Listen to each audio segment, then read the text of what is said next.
we go. Well, hello, everybody. Thank you so much for joining us. My name is Brenda McMorrow, and I am super excited to be introducing my dear friend, Dorothy Walters, and for us to have a conversation together where Dorothy is going to share with us some of her newest poems, and I'll be singing a couple of songs as well. So for those of you who have not heard Dorothy Walters' poetry or read it or heard or listened to her speak about it, you're in for a real treat.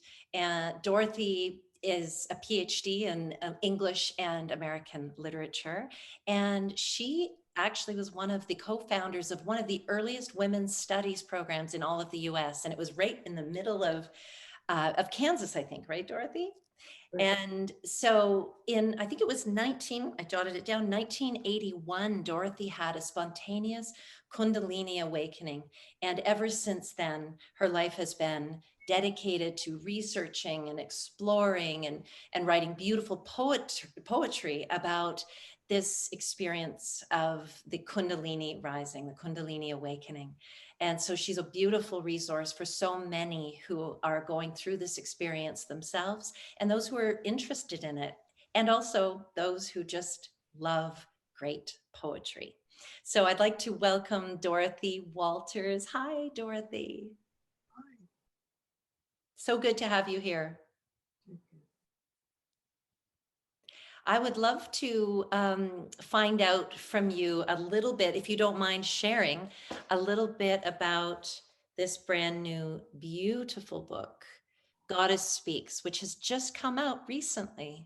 Just tell us a little bit about what motivated you to put out another volume of poetry, and perhaps a little bit about where these poems have arisen from.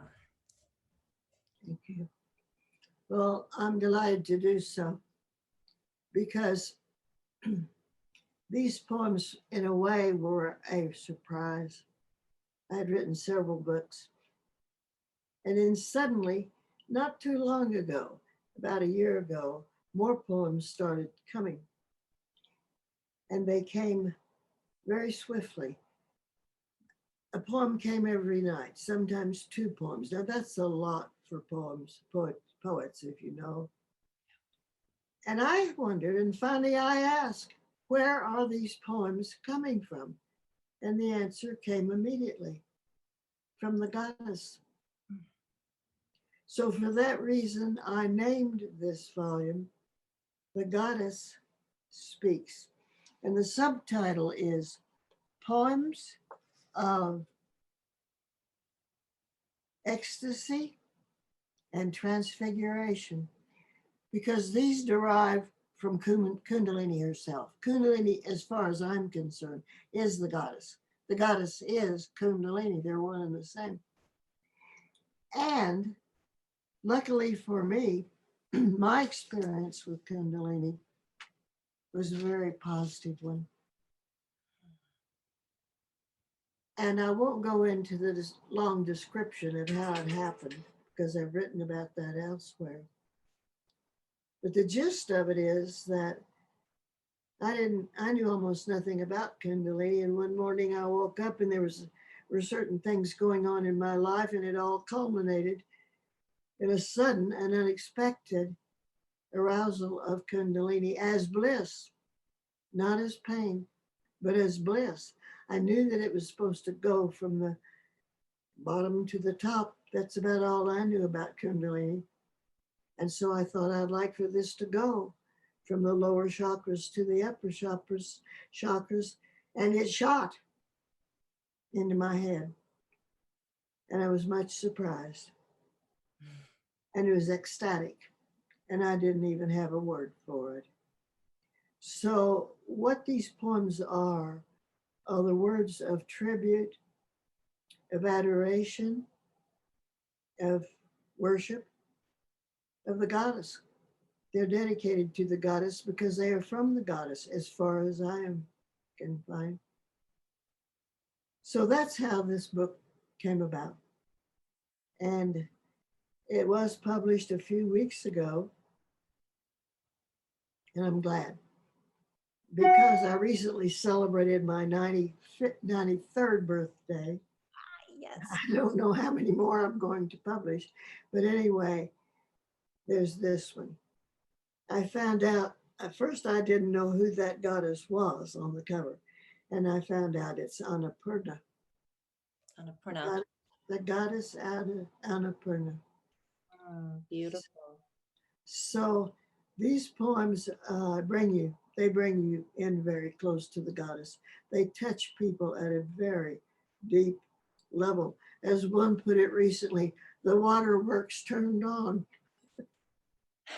but some people cry. Yeah. Yeah. Dorothy, just I want that's beautiful, and I want to ask you to share with us some poems, of course, read in your own voice will be such a treat for your fans and for people who, and obviously for people who've just met you now. And I'm just thinking for people who have never heard of Kundalini ever, can you give just I know you gave a beautiful description of how it moved and the experience that you had, but how would you put it in a nutshell? What is Kundalini, if you could put it into words? I'll tell you how one psychic answered the question when I asked him, and I like his definition. He said, Kundalini is God moving through your body. And I will say that is what it feels like. I've often felt this is the closest to God I ever expect to get on this earth. So, another definition, which I like, Kundalini is the life force itself. It's in all of us all the time. We carry it in our body. When we speak of Kundalini awakening, we simply mean it comes from the subconscious mind and goes into the conscious mind. And we're now conscious of what it is, what it can do. And as I said, my experience was very ecstatic day after day, year after year. I even experienced some of it occasionally now, even at this age. It never leaves you. Once it awakens, it's with you always. Some people have a rough time, some people have bad experiences. That means that they're not ready. They've got too many blocks in their body. And Kundalini will bring up any blocks that you have. If you have emotional, psychological, physical, whatever it is, it'll bring your attention to that until you release those blocks. And then you may have your bliss again. Hmm. Wonderful. And I know that you, as well as a number of other people, can be there as a potential support or resource for people who are undergoing a Kundalini experience that perhaps is challenging. Yeah. Yeah. So, Dorothy, I know that one of the ways that Kundalini and its movement through you and its expression through you has been through poetry. And I have to say that it's only poems like Hafiz and Rumi that I can compare to your poems. This, when I read their poems, I drop right into the presence of the divine, and it's like the direct experience of the ecstasy. And when I read your poems, I feel the same way. So when I first discovered you, I was blown away when I found out that this is somebody that lives now in our times. And I just feel like it's been the greatest honor to know you and to experience your poems. So what a gift from the mother. It's what a gift from the goddess for this type of creative beauty to just be channeled right through your pen. And so I would love for you to share a poem or two or three right now, if you would. Our dear friend Julie and I gave Dorothy a list of possibles, our favorites. And so you're going to select from among those, right, Dorothy? Thank you so much. It's such an honor to be with you, Brenda, because you see, what you just said about the poetry is what you're songs do for me. You did a little test a while ago, and I went immediately into another state of consciousness. Well, that's very kind. Thank So, you. so it's mutual. And the poets you mentioned are the poets that have inspired me. They're the ones that I've read for years and loved and been inspired by. And there are many people now who tune in to that kind of poetry. For a long time, these poets weren't even known in this country, nor was Kundalini known in this country. When I had my experience of awakening, I knew one person who knew what Kundalini was. I didn't even know it. See, there was no internet. There wasn't any way of communicating. There were no gurus in my part of the world. So anyway, it's all different now. That happened to me in 1981. Think how long ago that was and how the world was so different. But I'm going to read 2 or 3 poems now from The Goddess Speaks. This poem is called The Cave of Secrets. There are many passageways into the cave of secrets. Some find the opening by howling and flailing about, hoping for an answer. Some discover it in quietude, silence, and prayer, gentle light descending.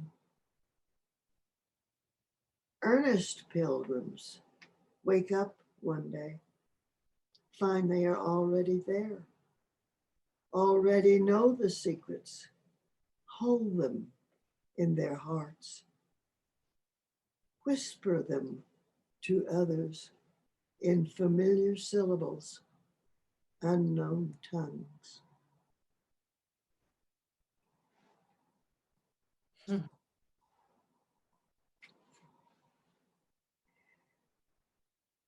The conundrum.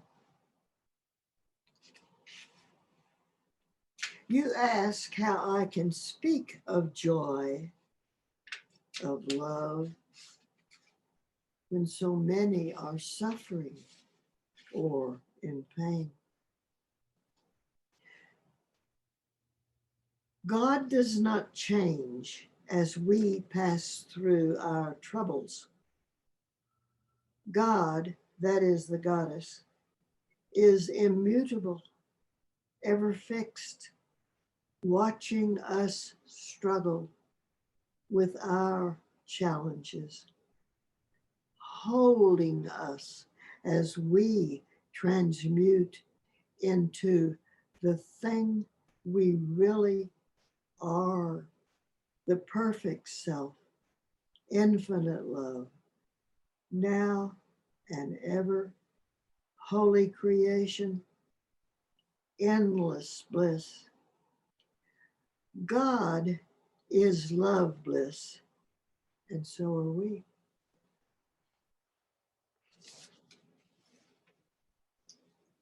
Love cries. First, a quote from Lauren Roach's incredible book called The Radiance Sutras. If you don't know that book, please get it at once. It's beautiful. I have been listening to the love songs of form, longing for formless. I have been listening to the cries of the thousand things transforms into being.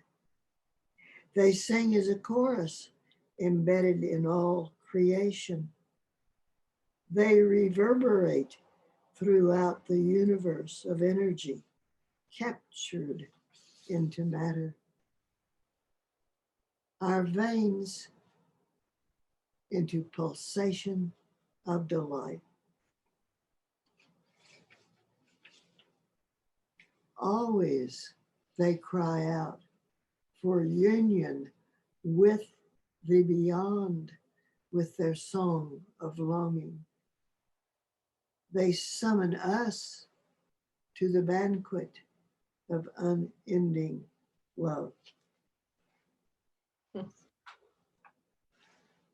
Wow, Dorothy. Thank you. Unending love. Mhm. When I hear the words, I just let them bathe over me. It really takes me into that. Um, it feels like a spaceless space. It's just like I'm being held. And I think that's something that you mentioned in one of the poems, is this being holding us. And so I feel this being held. So what a gift, because at any moment I have this on my bedside table and I can just be held. It's so beautiful. Bless you, Brenda. Bless you. Oh, Very honored. Very honored. it's I feel very honored to. I feel like I was more or less that these poems were channeled. I really do. They say that all creation is a cooperative enterprise between the conscious and unconscious minds. That's true. But in this particular case, I think that the person that wrote them down, simply had to get out of the way and listen. And that may be the way you write your songs too. I don't know.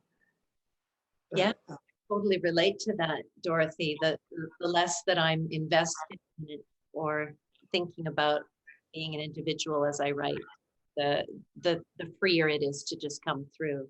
get out of the way and allow it to happen. And Yeah. you catch it. It's like it's coming from the sky, coming from an unknown source. And you grab it as it goes by. Yeah, Wonderful. yeah. I feel very honored to be able to do that. Yeah. Yeah. But you have to learn your trade, learn your art beforehand. It won't work if you're not ready. You have to be ready. And I've been writing poetry actually, literally, since I was 6 years old. So I know a little bit about, studied it Yes. and Yeah. taught this, that, and the other. Yeah, it's like it's definitely a combination of the two things of having the skill and the ability to write, or in my case, to write songs, or the muscle memory to play an instrument. And so and it serves us well in when something wants to come through. There's Yeah, not a lot of the trying to figure out the logistics of it. It good way to describe it. yeah. Well, Dorothy, on my last album, Chidananda, I dedicated a particular song to you, and it's called Adi Shakti. So I thought it might be kind of nice to play that right now. Please do. I would love it. Thank you. And I just switch over the sound here to make sure that let's see. I made a note for myself. I'm always trying to figure out the best way to do sound on Zoom. It should say turn off. Okay, I think we're good. So this is a song that was dedicated to Dorothy Walters. And this is a Kundalini Mantra.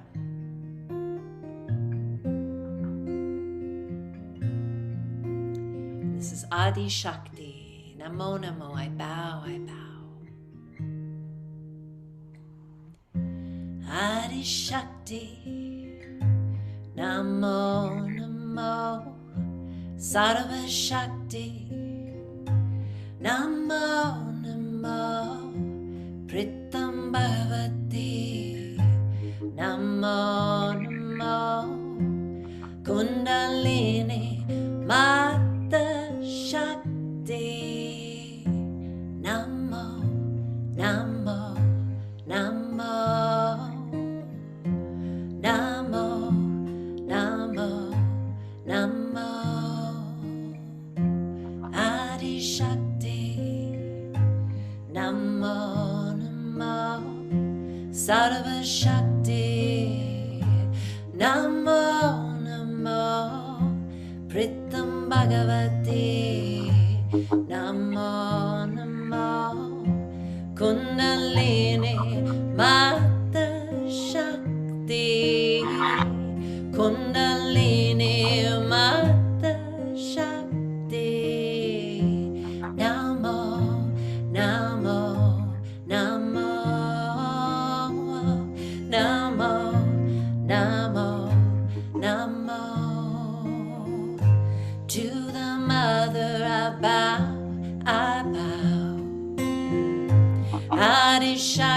Shakti, I bow to the Mother, I bow.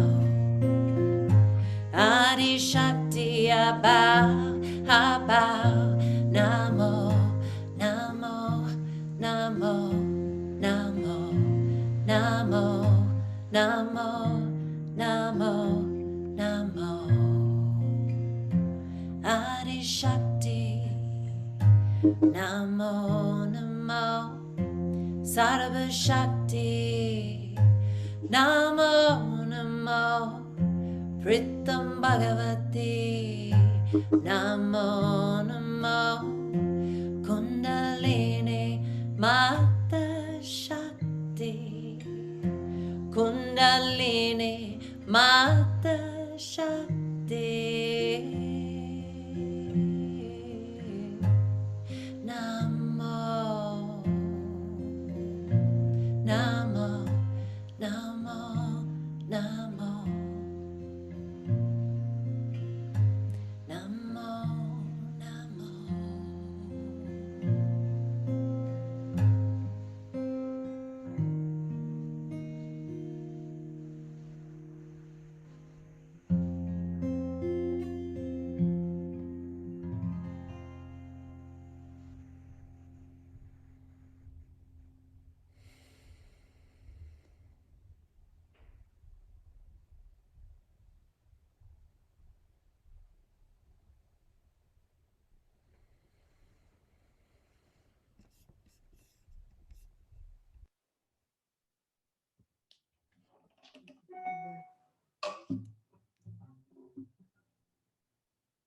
You are a goddess. You are a goddess. Yeah, that's what I see Thank when I look at you. Wow. You really are. You. You're qualified. You're qualified. Yeah,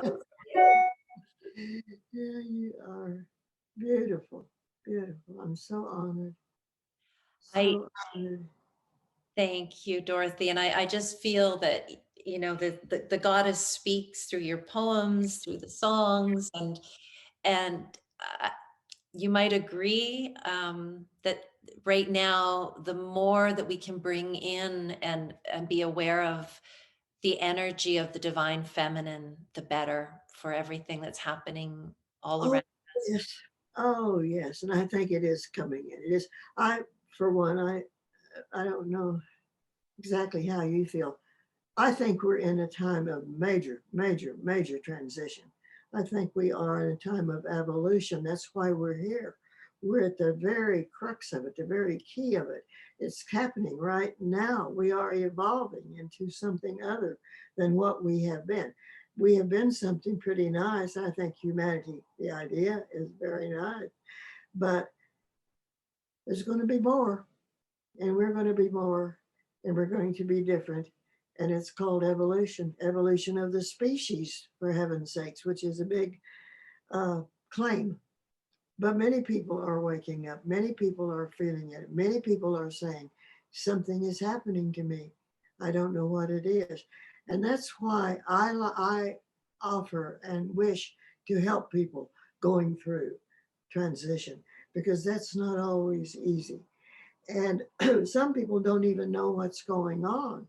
And I have to say to them, literally, you are not crazy. No, you are not crazy. You are experiencing radical change in your life. And that's part of an evolutionary process. And accept it, open to it, embrace it, love it, be happy. You're blessed. That's what I say. And Well, they're so happy to find out that they are not crazy. They yeah. are not crazy. If Kundalini is adjusted right, if it's in the right uh, way it should be, it can be fantastic. It does take you to a different place, and you will have experiences beyond anything you can imagine. Right now, I mean, my practice kind of changes year to year, and right now, it's so sweet because it's coming through essential oil. And I have one that I found simply at a drugstore that carried some essential oil. It's not fancy, it's not expensive, but it's powerful for me. And I can feel what I can only say is the vibrations coming from the essential oil. And I had it this morning, and it was mostly around my head and upper shoulders, mostly. That's where it was. And every time I inhaled a little bit, I could feel sweet bliss flow in those areas. Very high, very high. Well, that doesn't mean that anybody can pick up a thing of essential oil and they'll go into ecstasy. It means that I've been doing practice along that line for now almost 40 years. You consider that 1981 to whatever this is, 2021, and that is indeed 40 years. And it took a long time because I think I've told you that I went for 15 years in almost total silence. I had nobody, and I mean nobody, to talk to. I'm not talking about a teacher or a guru or somebody who'd ever heard of Kundalini. I'm just talking about a friend, because when something big happens in your life, you long for a friend to say, to share with, to spill your secret with. And there wasn't anybody. When did that first friend or someone that you could speak to come along? How was it? What, 15 years, did you say? About 15 years. And it was Andrew Harvey. He was teaching, and I think I've told you, I tried to tell people who should have known what I was trying to tell them. They didn't understand it either. One fellow was an energy teacher. He was teaching us to walk real slow and feel the energy, which I could do. And when I told him that I was feeling this bliss or ecstasy, he looked me right in the eye and he said, well, if you're lucky, you'll get over this. And so later, years later in San Francisco, I tried to tell a Qigong teacher. She was a wonderful teacher, very expert, was married to a Chinese master who could stand on eggs and not break the eggs. They would go to China once a year to work in a hospital. She knew everything there was to know about Qigong. I told her, she looked at me and she said, oh no. I looked at the literature, the ancient literature. It told me your energy can be either hot or cold or like electricity. Nothing like you described. So I was having feelings that didn't exist Huh. because they weren't in the literature. The books. So how did you like that? And then Andrew Harvey, if people know who he is, he was born in India. He's been in India a lot. He's actually who introduced, I found out about you through watching an Andrew Harvey video that you just happened to be in as well. And I was like, wait a second, who's that? So Yeah, yeah, so thank yeah, and he was so kind and so sweet and so generous. And he recognized what was happening with me. And I showed him some poems, and he said later he shuddered when I did that, because students are known to bring in sometimes their very first poems, and they want to show them to teacher. oh, he was your student. You were his student at this time. Is that right? Yes, I'm auditing his classes in San Francisco. And he said when I handed him those poems, he thought, oh my, what can I do? But he said it turned out okay. He Yeah. liked poems. And that's when he told me I had to write a book of poems, which I did at his command. And I wrote a first book, and it was called Marrow of Flame. And that was the year about 2000, which meant Doesn't seem right, but apparently it'd been about 20 years before I'd found anybody who liked those poems. It's been 20 years since then. I may be mixed up on the dates, but something like that. And I just kept writing. Wow. And we're very grateful that you have. I just kept writing. Poems kept coming, and I kept writing. Beautiful. I don't know how many people say how many books have you published. Around 10, I think. Is it around 10? Yeah. Around 10. Wow. I've written a prose book too called Kundalini Wonder. And Yes. that's about Kundalini. And it's about all the aspects that you can think of with Kundalini.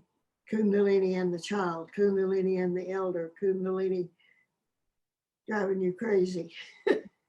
What you can do. All those things. It's about all those things. And I actually I kept notes during my awakening. And later I published a book about the awakening. And it's a detailed description of what it's like to go through Kundalini Awakening all alone and how excited you are when you first see an aura. I see auras. You're excited. I saw somebody's face change into another face. It was very exciting to do that. I had one guy who said that's why he wanted to meet me, because he'd had the same experience. A lot of people have read that book and they say, your experience is not mine, but it's enough like mine that it helped me on my journey. Wow. That's And beautiful. So I, important. Yeah. I was going to say it's so important and so helpful to people to feel a resonance when they read um, a piece of literature or a poem, and then somehow it helps it them feel that what's happening for them is validates their experience. One person said, I don't want to read what's your next chapter of your book because I don't want to know what's going to happen to me next. And I just said, don't worry, my friend. What happened to me isn't what's going to happen to you, because it's important to remember everybody has a different experience. Everybody has a different experience. yeah. Everyone is unique. It's like listening to a piece of music. Everybody reacts differently. Some people love it, some people don't love it. Right. I don't worry. You just put it out there. The right people will find it. Exactly. That's true. People will be drawn to it. Um, But those perfect ones will be drawn. yeah, yeah, Um, wow. Well, Dorothy, would you mind sharing a few more poems with us? sure. Thank you. And this one is called,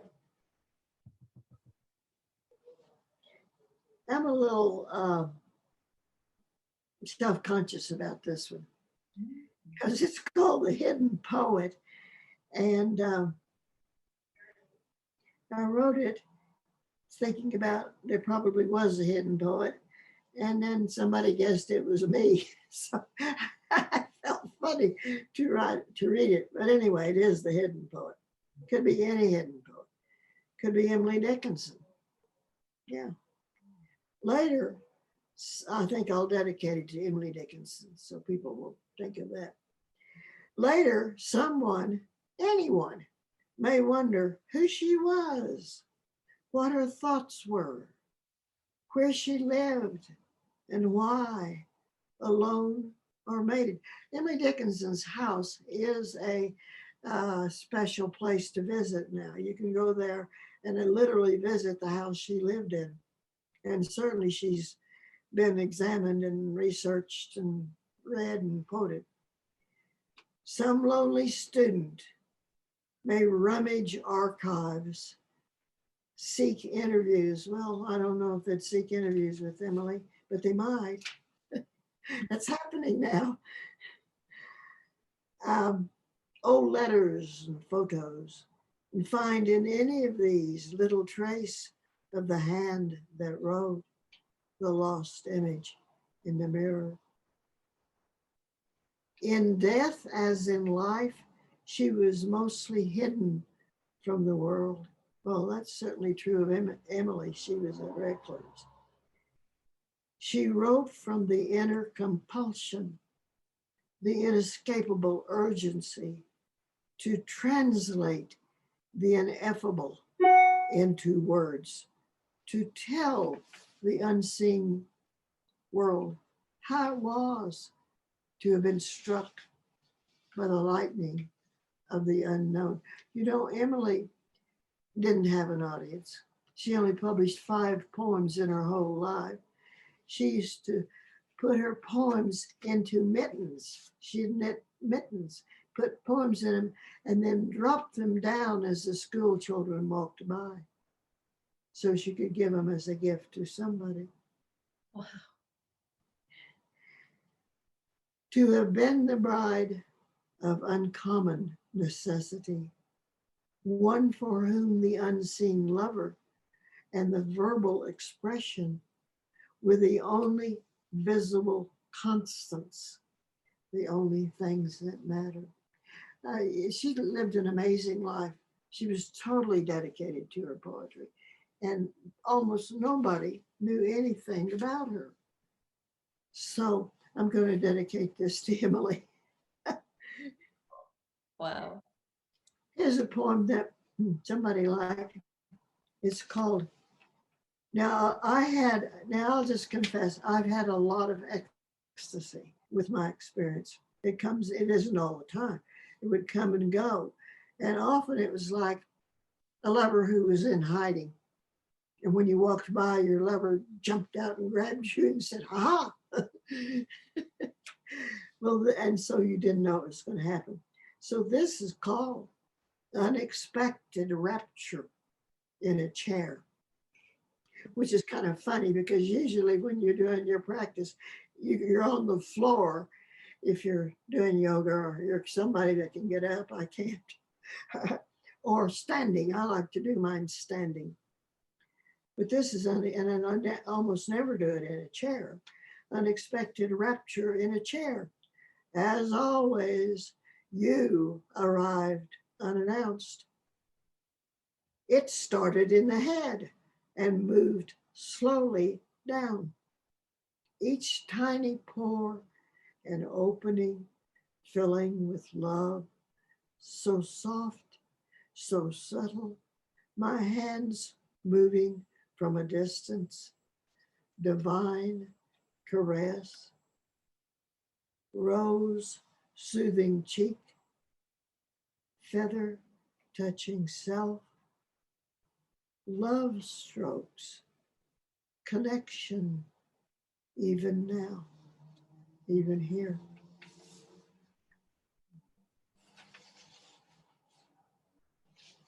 And here's a poem called Not This.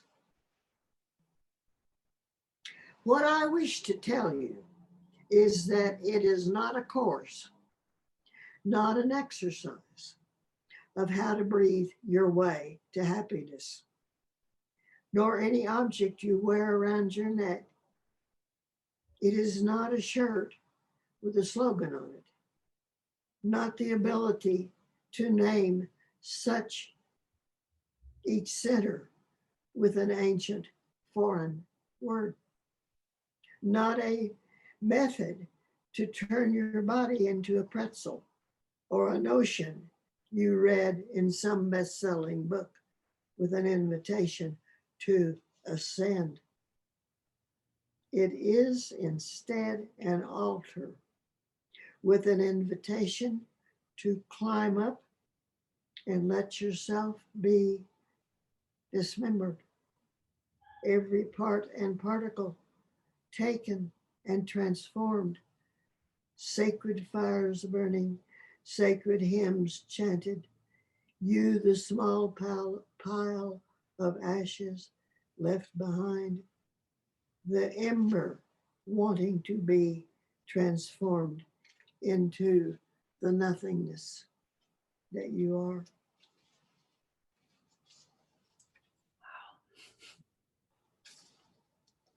Beautiful. The nothingness that you are. What a Well, beautiful thing. that's what we finally learned. Yeah, We don't exist, really. We do, but we don't. exactly. Well, that's right. Yeah, It's, the glorious paradox, huh? it is the glorious paradox. Every We are in the world and out of it. yeah. Thank you, Dorothy. Shall I sing you a song? Let's have more music. I want to be transported again. It's one big transportation, this meeting.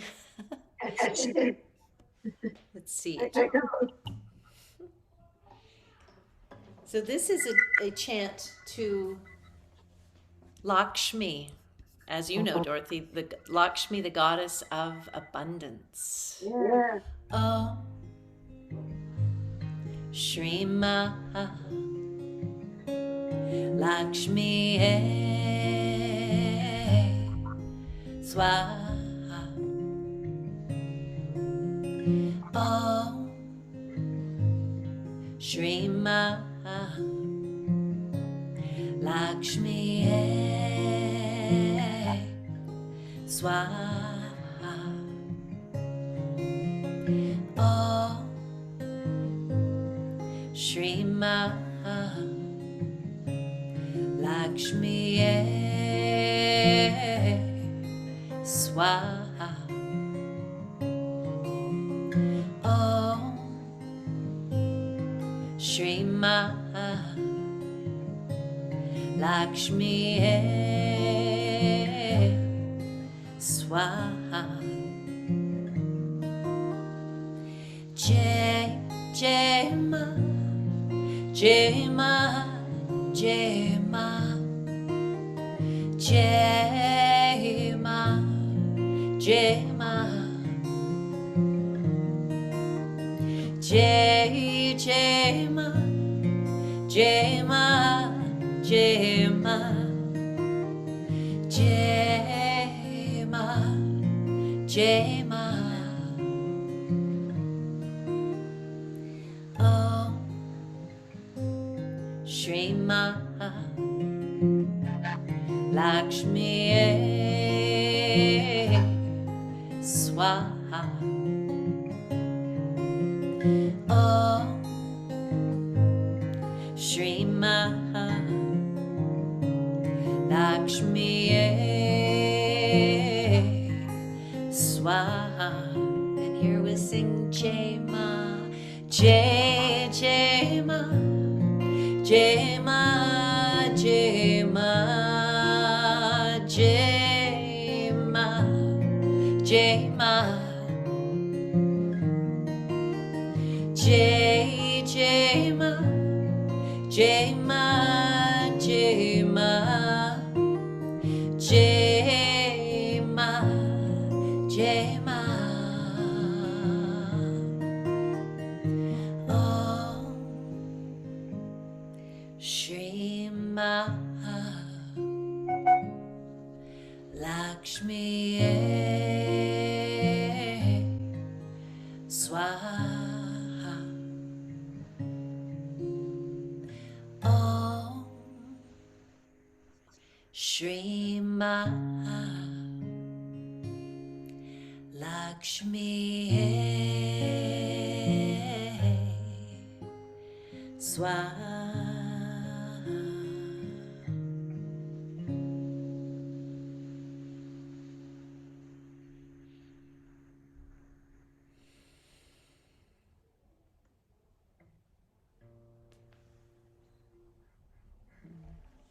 Yes. Yes. Yes. Yes. Thanks, Dorothy.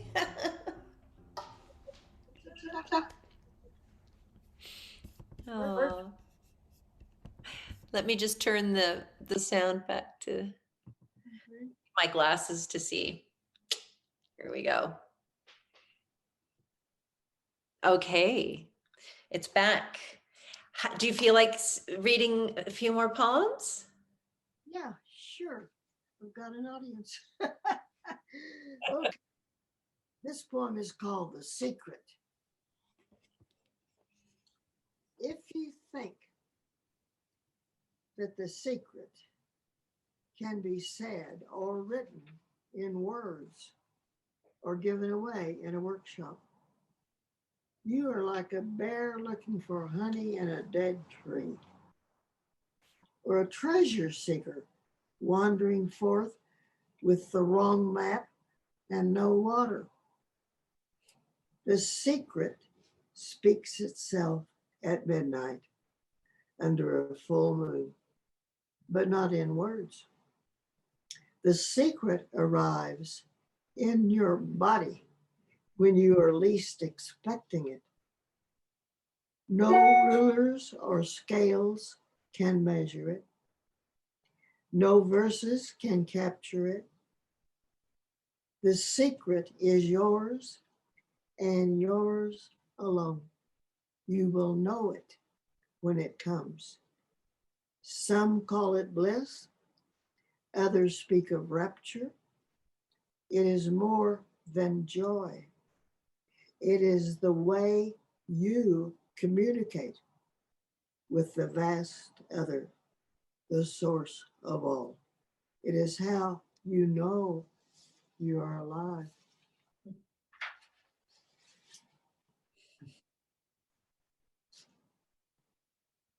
To know what I am talking about, you must tear yourself open. The way light penetrates a curtain, turns it into a flourish of illumination. Then you must lie down, become a sky burial, limb parted from limb, organs torn asunder. What you have called yours will no longer apply. No shred of flesh, no bone connections will remain. The hungry animal of love will find you. When finally you have become nothing, the moment will arrive. You will burst into a bundle of light. Find yourself in an infinite field of love, a new vibration shaped finally into what you are.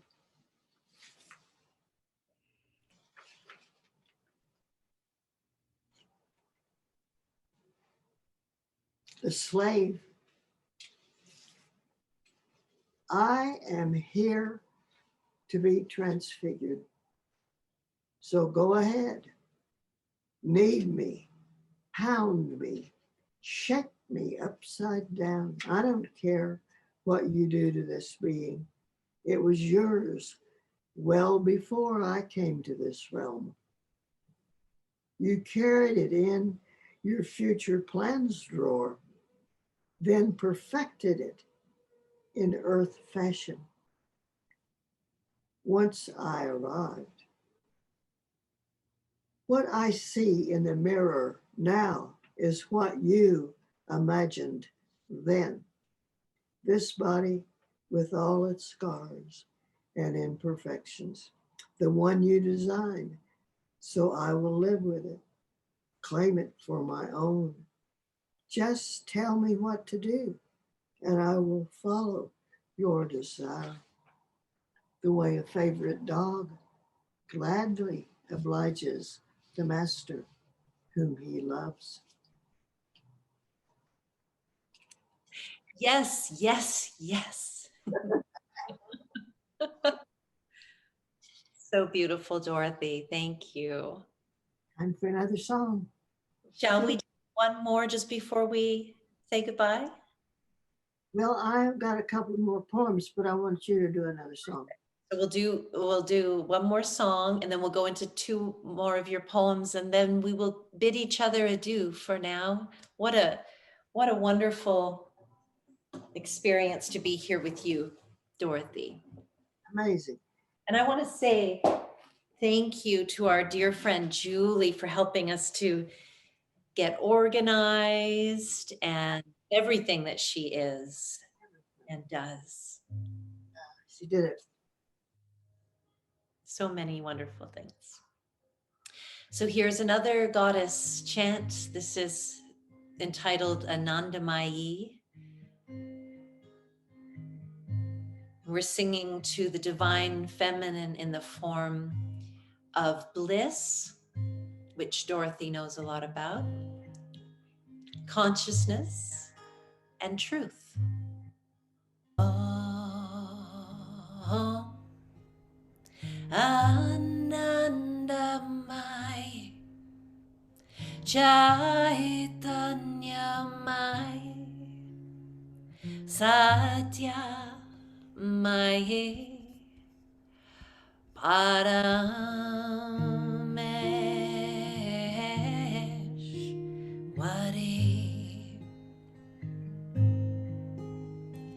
Om Anandamayi Chaitanyamayi Satyamayi Parameshwari. Om Anandamayi Chaitanyamayi Satyamayi Parameshwari.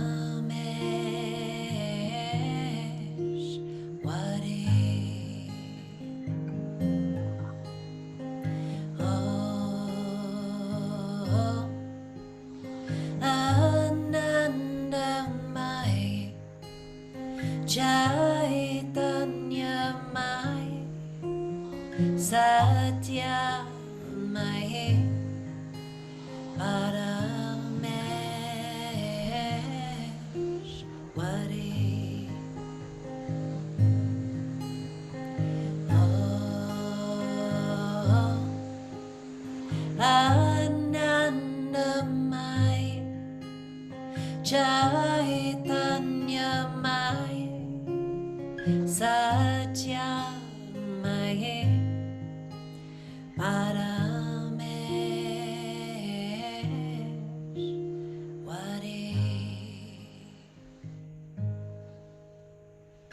Om Anandamayi Chaitanyamayi Satyamayi Parameshwari.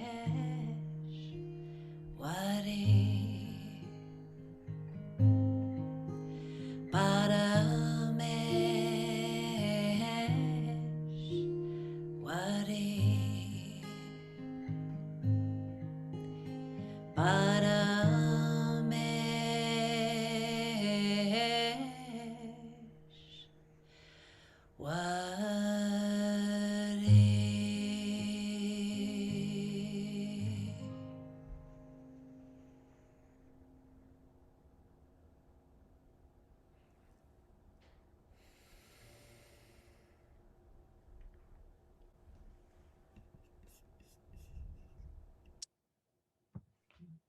Again, we've been transported. Well, I shall read a couple more. Yes, please. And the first one is called When the Angel Comes. When the angel comes, do not send her away. Do not dismiss her, hiding your head and proclaiming, I know you are unreal, something conjured up from my own imagination, a mythic fragment, long lost image of desire made to deceive. Then you will hear music such as you have never imagined. It will come from some invisible somewhere, but you cannot tell whether a rock or a star. You will feel something beautiful unfolding within as love invades your body.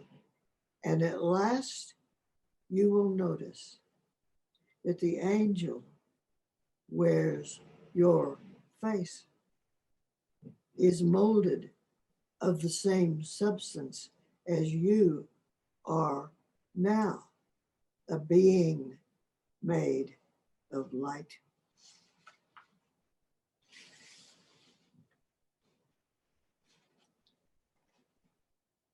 And the last poem is called The Evolute. And that's the term I use for all of us because we are evolving. If you wish to transmute, open yourself to change. Let the vibrations of transmutation flow through your being like a gentle wind caressing a rose that opens its mouth to rain, a bud that waits for the awakening sun. Yes, you can hear without ears, see without eyes. These are done by the invisibles again and again, even without your knowing or recognition. But if you are wed to the realm of the senses only, you will not reach the kingdom I describe.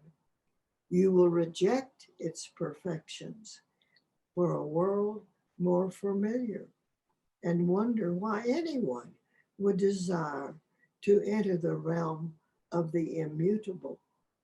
You will be content to remain where you are, perishable as a shadow in moonlight.